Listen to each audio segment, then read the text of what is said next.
सभी लोगों को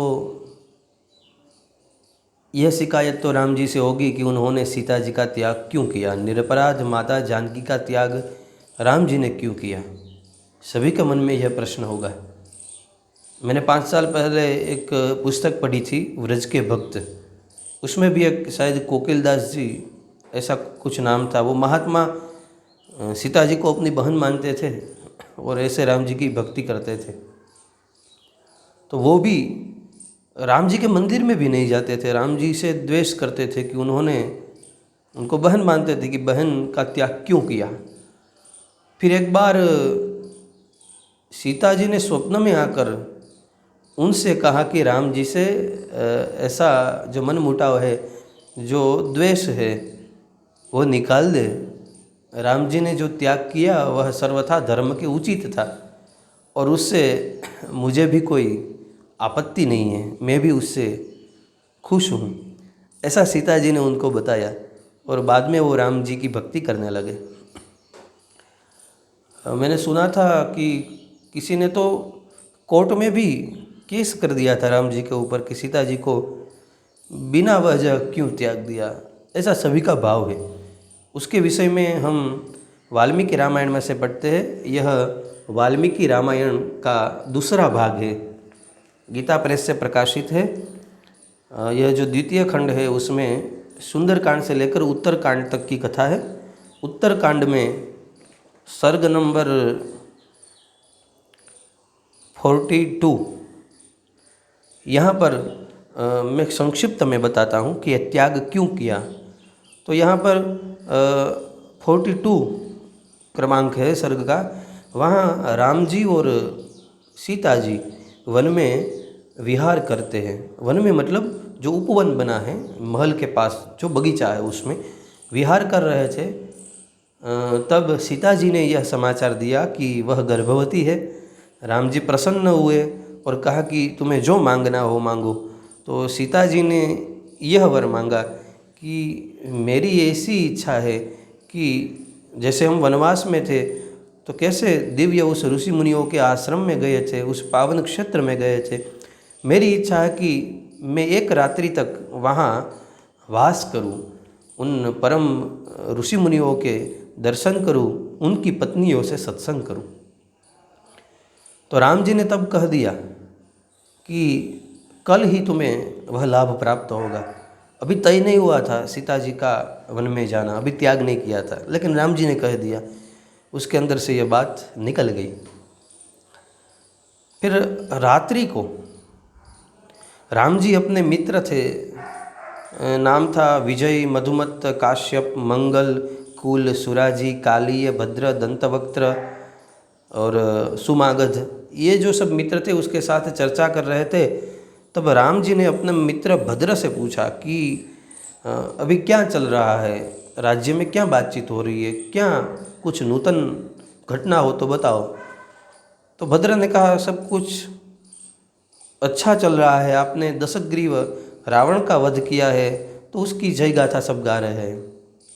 राम जी ने कहा मैं सिर्फ शुभ बातें ही जानना नहीं चाहता, अशुभ भी जानना चाहता हूँ, दोनों बातों बताओ, जो बातें हैं वो बताओ। तो फिर भद्र ने कहा कि क्षमा करना, लेकिन नगर में अभी ऐसी बात हो रही है कि राम जी ने रावण को मार गिराया, समुद्र पे सेतु बांधा, वो पराक्रम अब तक किसी ने नहीं किया था, ऐसा पराक्रम किया। लेकिन राम जी ने जो शत्रुओं के वहाँ, राक्षस के वहाँ गई थी, ऐसी पत्नी सीता का स्वीकार कैसे कर लिया। रावण उसे उठा ले गया था, उसका स्पर्श किया था और ना जाने क्या वो उसके साथ दुर्वर्ताव किया हो, लेकिन उसका स्वीकार राम जी को नहीं करना था। यह जो मानसिकता है, यह जो निंदनीय मानसिकता है, ऐसी राम जी के समय में नहीं बल्कि थोड़े वर्षों के पहले भी दिखाई देती थी। किसी हिंदू स्त्री का अपहरण कोई मुगल या कोई वो राजा आतताई करते थे तो बाद में उसका स्वीकार नहीं किया जाता था। यह बदी है समाज की। और कह देते थे ऐसा उसका भाग्य होगा, इसलिए इसके साथ ऐसा हुआ। तो यह समाज की बदी है। ऐसा ही हमारा समाज डूबा है, अधपतित हुआ है। अपने अंदर रही पौरुषत्व की जो खामी है, अपने अंदर रही जो वीरता की खामी है, उसके चलते समाज में से उन स्त्रियों का अपहरण हुआ और स्त्रियों को ही दोषी बताते हैं कि उसके भाग्य में ऐसा लिखा हुआ होगा, या तो वो पतिव्रता नहीं होगी इसलिए उसका हरण हो गया, पतिव्रता होती तो नहीं होता। ये कायर पुरुषों की बातें हैं। अभी चल रही ऐसे नहीं, राम जी के समय में भी यह हाल था।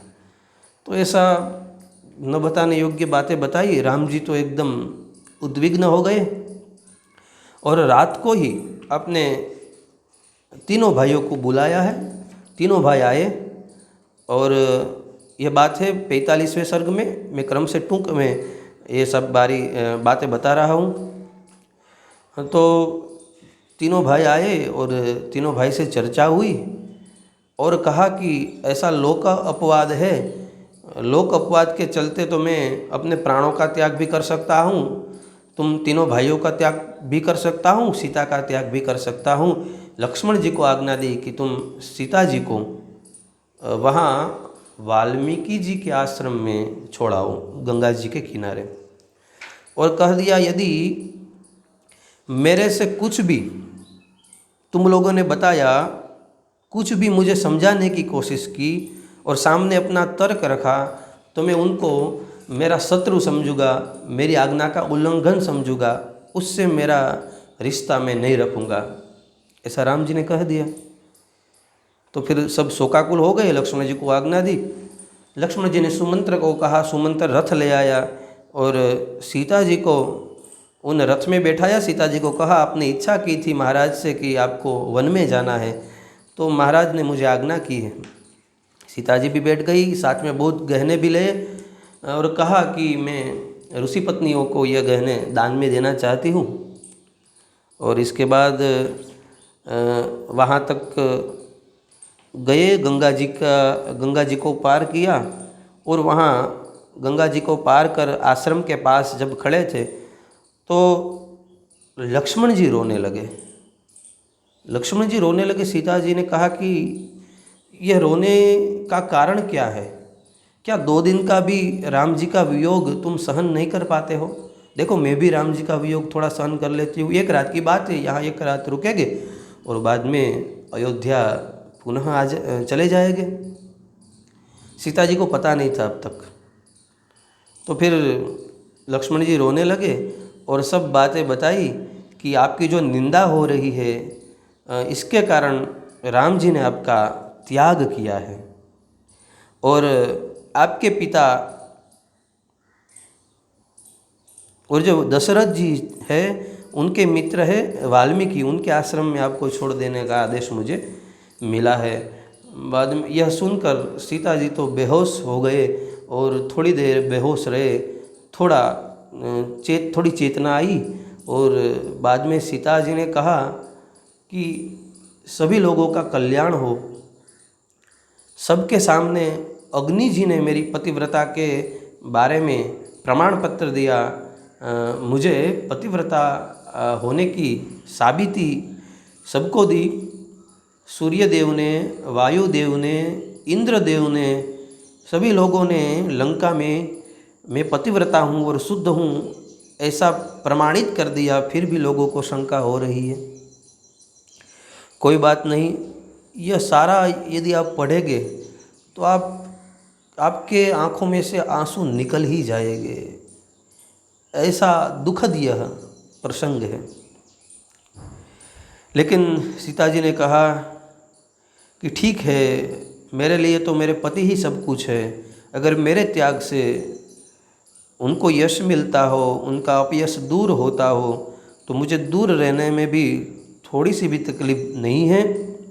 तुम सब भाइयों को मेरी यह सलाह है कि तुम राम जी की सेवा करना और मेरे अनुपस्थिति में उनका ध्यान रखना और अयोध्या का कल्याण हो, अयोध्या की प्रजा का कल्याण हो।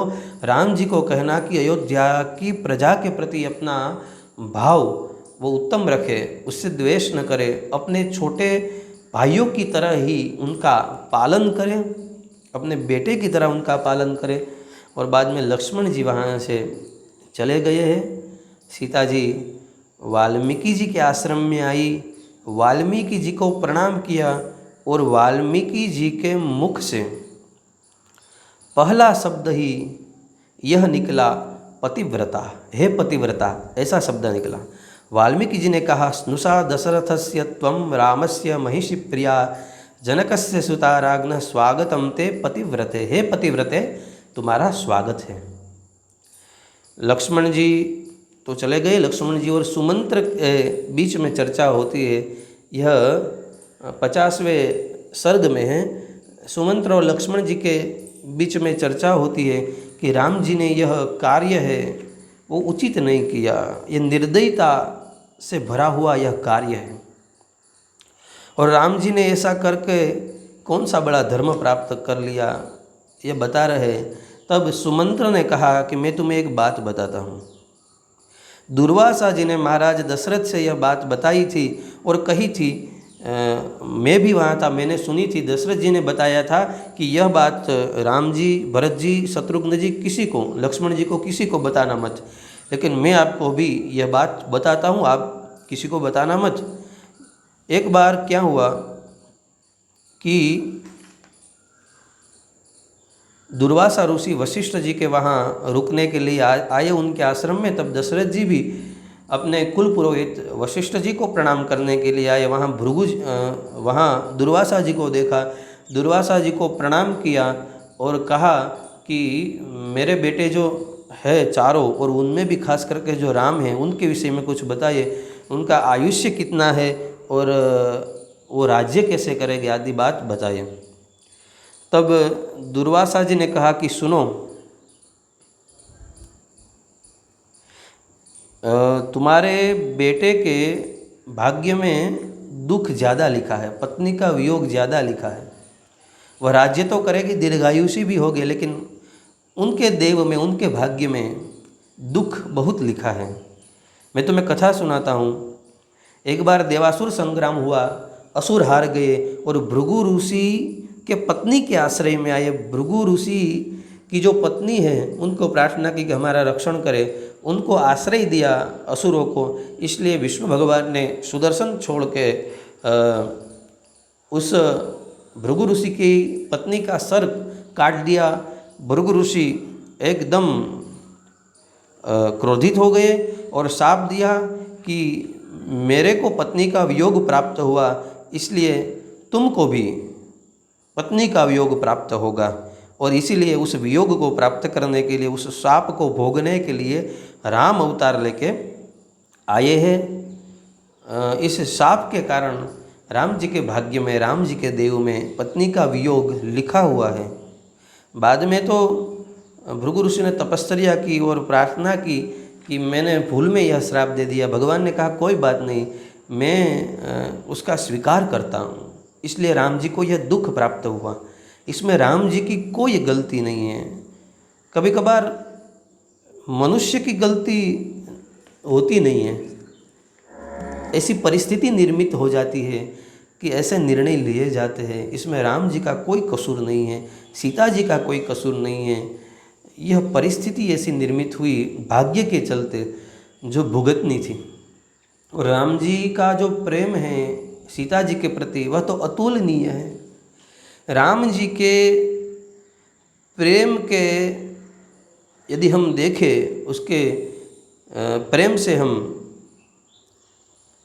तो ऐसा प्रेम किसी भी पति पत्नी के बीच में नहीं हो सकता।